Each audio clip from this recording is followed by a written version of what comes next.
tusome basi moja tu kwa sababu ya masaa. Ukiwa na Biblia yako fungua Waamuzi 16. Waamuzi 16:22. Kwa Kiingereza ni Judges. Waamuzi 16:22. Biblia inasema hivi: wakati huo nywele za kichwa chake zikaanza kukua tena baada ya kunyolewa. Bwana Yesu asifiwe. Amen. Kuna mtu tunataka kuongelea, maneno yake ni Samsoni. Wakati unasikia kuhusu Samsoni, kuna mambo yanakuza katika akili yako. Kuna vitu tu ukianza kusoma kuhusu Samsoni unaanza kukumbuka. Kitu ya kwanza utakumbuka ni Delila.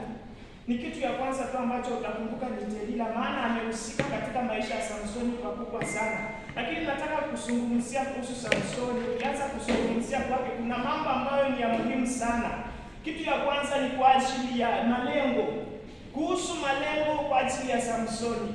Ukianza kuzungumzia Samsoni, ukianza mwanzo wake, kusaliwa kwake, hapo Biblia inatuambia kwamba alikuwa na malengo. Samsoni hakusaliwa kwa ajili tu ya kuishi. Samsoni hakusaliwa tu kama watu wengine ya kwamba aishi na akufe. Kuna kitu ambacho alisaliwa kwa ajili ya kukifanya. Kuna makusudi ambayo alisaliwa kuyafanya. Kuna malengo ambayo alikuwa amepewa na Mungu ya kwamba akasaliwe na akayafanye. Kuna vitu ambavyo Mungu alikuwa ameweka ndani ya maisha yake ya kwamba katika kusaliwa kwake akaweze kuvitimiza. Kuna malengo ambayo Mungu alikuwa amemwambia, hata alikuwa amewaahidi wazazi wake ya kwamba asifanye hiki, asinyolewe kichwa chake.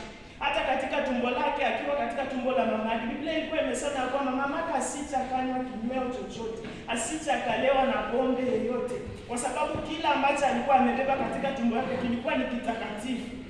Kumaanisha kwamba kusaliwa kwake hakukuwa kwa kawaida, na kila ambacho Mungu alikuwa ameandaa kwa ajili yake yalikuwa ni makuu sana.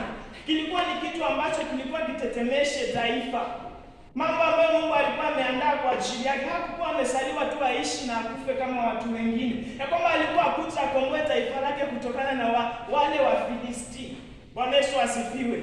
Biblia inasema kwamba Mungu alikuwa amempea katika kusaliwa kwake akuwe na ule uwezo wa kuwafungua watu wake. Maana Waisraeli walikuwa katika kufungwa wakati ule. Walikuwa katika nchi ya kufungwa. Walikuwa wananyanyaswa, hawana chakula, hawana kitu cha kukula. Walikuwa wanapigwa na maadui zao. Lakini Mungu akaona kwamba Samsoni asaliwe ili katika kule kusaliwa kwake akaweze kuwafungua watu wake. Kwa hivyo kumaanisha alikuwa na malengo. Maishani mwetu hapa sisi kama wanadamu tuna malengo ambayo Mungu ametupea tufanye. Haujakuja mahali hapa bure tu ukuje usaliwe na ukufe hivyo. Kuna kitu Mungu amekupea ufanye. Kuna malengo Mungu amekuleta katika kampuni hii uyafanye. Ufanye kazi uokoe taifa lako. Ufanye kazi ulipe ushuru. Hiyo ni kitu ya kwanza. Ufanye kazi usaidie familia yako. Ufanye kazi uokoe watoto wako. Ufunze watoto wako shule. Ufanye kazi upate pesa, ufanye maendeleo. Hiyo ndiyo malengo ambayo watu wengi tumezaliwa kwa ajili ya kuyafanya. Sijui kama wewe unakumbuka malengo yako kama huyajui. Tukianza kuongelea Samsoni tena tunaanza kuongelea kuhusu usaliti. Samsoni alipitia katika usaliti. Kuna kipindi alisalitiwa na watu ambao anewaamini. Na hivyo ndivyo wanadamu tunapitia katika kipindi hicho. Kuna watu tunawaamini maishani mwetu lakini